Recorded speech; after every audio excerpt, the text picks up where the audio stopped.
Il existait une fois deux grands empires sur les côtés opposés du monde alors connu.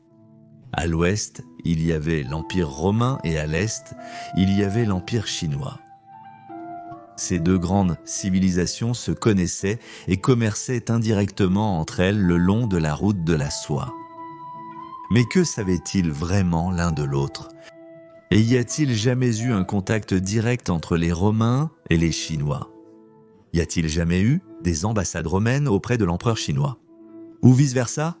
Et par conséquent, y a-t-il jamais eu des ambassadeurs chinois arrivant à la cour impériale de l'empereur romain ? Ce sont là quelques questions fascinantes sur lesquelles nous espérons pouvoir éclaircir dans cette vidéo. Il est écrit dans le livre de Hu Han-Shu, également connu sous le nom d'Histoire de la Han postérieure, que pendant le règne de l'empereur Yuan, de la dynastie Han, est arrivé un groupe de personnes de l'empire lointain de Dazin. Ils prétendaient être les représentants du dirigeant de Dazin, Andong, et ont offert des cadeaux à la cour de l'empereur Huan. Cela s'est passé en l'an 166 après Jésus-Christ du calendrier occidental et on pense que le nom du dirigeant Andong dérive du nom Antoninus. C'est l'un des plusieurs cas où des représentants de l'Empire romain sont arrivés à la cour de l'empereur chinois. Ainsi, les Chinois connaissaient l'Empire romain qu'ils appelaient Dasin, qu'ils voyaient comme une sorte d'analogue occidental lointain de l'Empire chinois. Cependant, leur connaissance de l'Empire romain était quelque peu limitée, et les faits et la fiction étaient de souvent mélangés, faisant de l'Empire romain un empire lointain, mythique et presque fantastique, situé quelque part à l'extrême ouest du monde, alors connu du point de vue chinois. Le diplomate et explorateur chinois Gan Ying s'est rendu à l'extrême ouest en 97 après Jésus-Christ. Mais il n'a jamais atteint Dacian. Cependant, il a recueilli des connaissances sur cet empire mystique probablement des Parthes et est allé jusqu'au golfe Persique. Il a décrit l'empire romain comme un empire puissant, possédant plus de 400 villes fortifiées avec des murs en pierre, ce qui a apparemment beaucoup impressionné les Chinois. Même le réseau routier romain et le système postal romain ont été décrits par Gan Ying. On ne sait pas exactement si les Chinois ont jamais atteint l'Empire romain, cependant il existe un extrait intéressant de l'historien romain Florus qui a décrit la visite de nombreux envoyés, y compris les serfs, à la cour de l'empereur Auguste. Serica était le nom romain de la Chine, qui pourrait être traduit par le pays de la soie. Et par conséquent, les Cérèses étaient les habitants de Serica, donc ils étaient les Chinois, et Florus a décrit les Cérèses comme faisant partie des envoyés visitant la cour d'Auguste. Cependant, il est difficile de reconstruire s'ils étaient vraiment chinois, car leur apparence n'a pas été décrite en détail, seulement que leur teint était différent et qu'ils étaient des gens d'un autre monde que le romain. Les Romains avaient une connaissance basique de la géographie chinoise. Le géographe du 1er siècle, Pomponius Mela, a noté que la Serica formait le centre de la côte d'un océan oriental flanqué de l'Inde au sud et des sites de la steppe du nord, tandis que l'historien Ammianus Marcellinus a écrit que la terre des Cérès était entourée de grandes murailles naturelles autour d'une rivière appelée Botys, peut-être le fleuve jaune. Dans sa géographie, Ptolémée a également fourni un croquis approximatif du golfe de Thaïlande et de la mer de Chine méridionale, avec une ville portuaire appelée Kattigara située au-delà des Sounis de la Chaise d'Or, visitée par un marin grec nommé Alexandre. Parmi les sites proposés pour la Kattigara de Ptolémée figurent Oke-Eo au Vietnam où des artefacts romains ont effectivement été trouvés. Mais les relations entre l'Occident et la Chine remontent à plus loin que les Romains. Après qu'Alexandre le Grand a établi son empire impressionnant, l'état successeur le plus à l'est de cet empire est devenu le royaume gréco-bactrien. Ce royaume a duré de 256 avant JC à 120 avant JC et, de manière intéressante, c'était le dernier état grec indépendant car la Grèce elle-même a été conquise par Rome déjà en 146 avant JC. Maintenant, Ce royaume gréco-bactrien a non seulement exercé une grande influence culturelle en Inde, mais il y a des preuves que les Grecs de ce royaume ont interagi avec les Chinois. Des objets grecs ont été trouvés dans des tombes chinoises et il y a aussi cette fascinante tapisserie chinoise trouvée dans la province du Xinjiang en Chine, montrant un centaure et ce qui semble être un soldat grec aux yeux bleus. C'était également à cette époque, à la fin du IIe siècle avant JC, en 114 avant JC pour être précis, que le commerce entre l'Ouest et la Chine a été établi le long de la route de la soie. Le nom de la route de la soie révèle déjà l'objet principal du commerce qui était la soie, produite par les vers à soie chinois.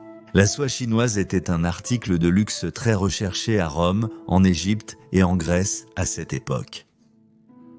D'autres produits lucratifs de l'Est comprenaient le thé, les teintures, les parfums et la porcelaine, tandis que les exportations occidentales comprenaient les chevaux, les chameaux, le miel, le vin et l'or.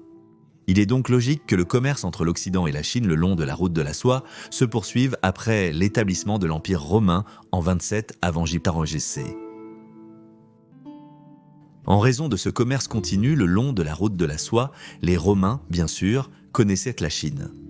Après tout, ils l'appelaient, comme nous l'avons dit auparavant, Syrica, la terre de la soie. Et les Chinois connaissaient donc l'existence d'un grand empire rivalisant avec le leur à l'ouest. Cependant, il n'y avait eu aucune interaction directe d'ambassade entre Dacian et Syrica, comme nous l'avons dit auparavant, que l'ambassade à la cour d'Auguste n'était peut-être pas composée de Chinois, mais d'autres peuples de la steppe asiatique ou de l'Inde pourraient avoir été pris pour des Chinois. Le premier véritable contact direct entre ces deux grands empires est alors survenu en 166 après Jésus-Christ, comme je l'ai mentionné auparavant.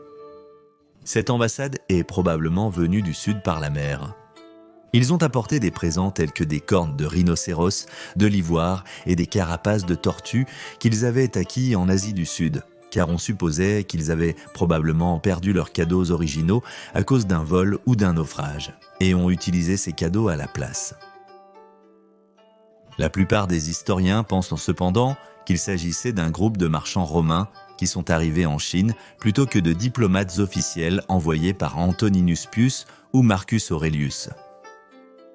Les prochains visiteurs de Dacian sont arrivés à la cour de Sun Jongmo, le dirigeant de Wu oriental pendant la période des Trois Royaumes en l'an 226 après JC. Le marchand a reçu le nom de Qinlun et il venait de l'Empire romain via Xiaozhou, qui était le nom à l'époque pour la région du Vietnam. Lui aussi n'était pas un diplomate officiel, mais très probablement un marchand romain.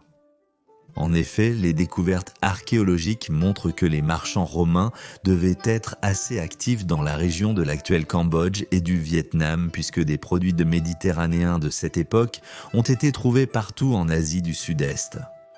D'autres visiteurs de l'Ouest sont arrivés à la cour de Cao Wei et leurs cadeaux comprenaient de la verrerie de différentes couleurs.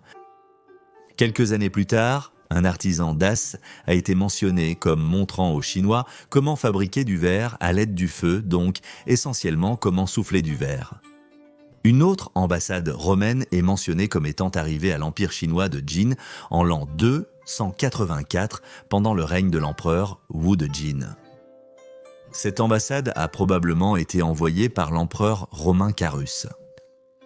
Après cela, pendant quelques siècles, aucune mention de visiteurs de Dakin n'est mentionnée dans les textes chinois. Cependant, quelque chose de très intéressant s'est produit pendant le règne de l'empereur Justinien. Le commerce le long de la route de la soie était contrôlé par l'empire sassanide. Et bien sûr, logiquement, ils imposèrent des tarifs et des restrictions sur le commerce, rendant la soie de plus en plus chère et difficile à obtenir à l'ouest. En temps de guerre entre les Romains et les Perses, le commerce de la soie serait totalement interrompu. Donc, les Romains voulaient vraiment être capables de produire leur propre soie.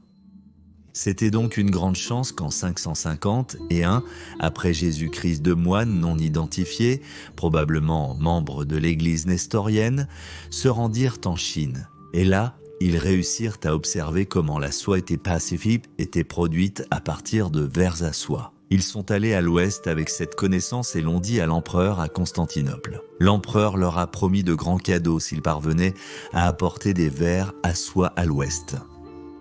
Et en effet, ils ont obéi et ont réussi à faire sortir clandestinement des œufs de vers à soie ou de très jeunes larves de vers à soie de Chine, en revenant par la route du Nord à travers le Caucase et la mer Caspienne. On pense qu'ils ont caché les larves ou les œufs de vers à soie dans leurs cannes en bambou.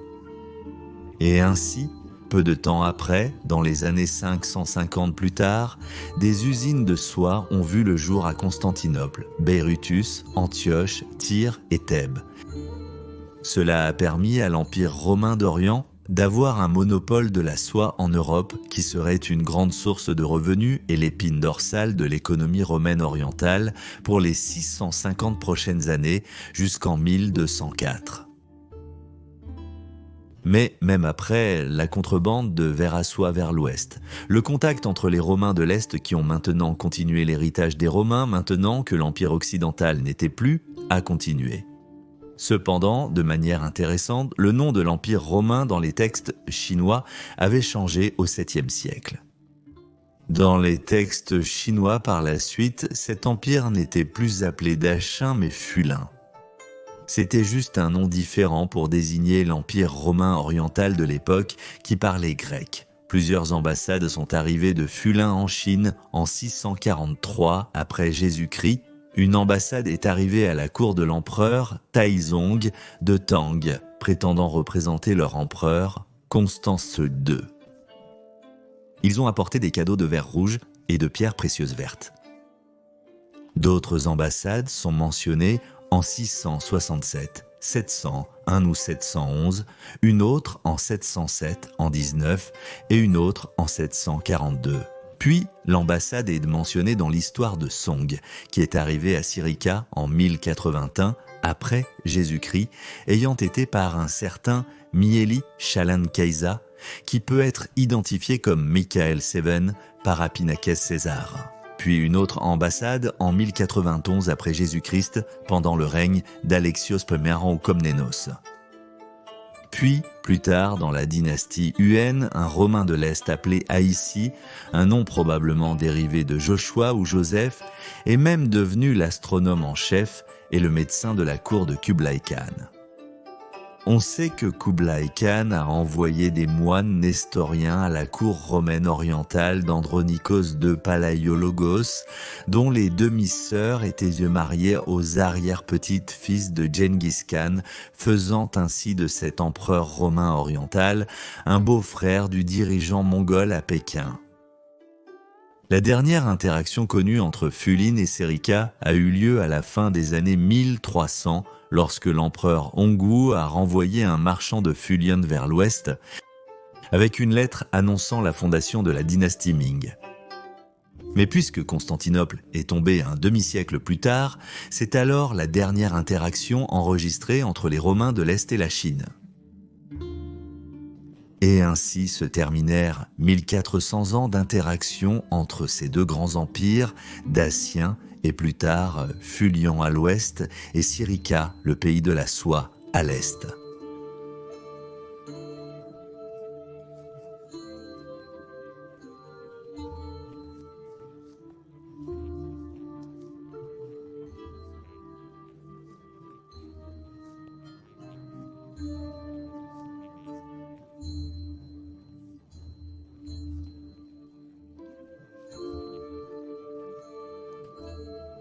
L'Empire romain d'Orient a survécu beaucoup plus longtemps que l'Empire occidental. Vous pouvez regarder l'autre vidéo dans le coin inférieur droit. Je dis encore merci à tous les amis de l'histoire romaine, Gracias Tibiago et Bene Valete.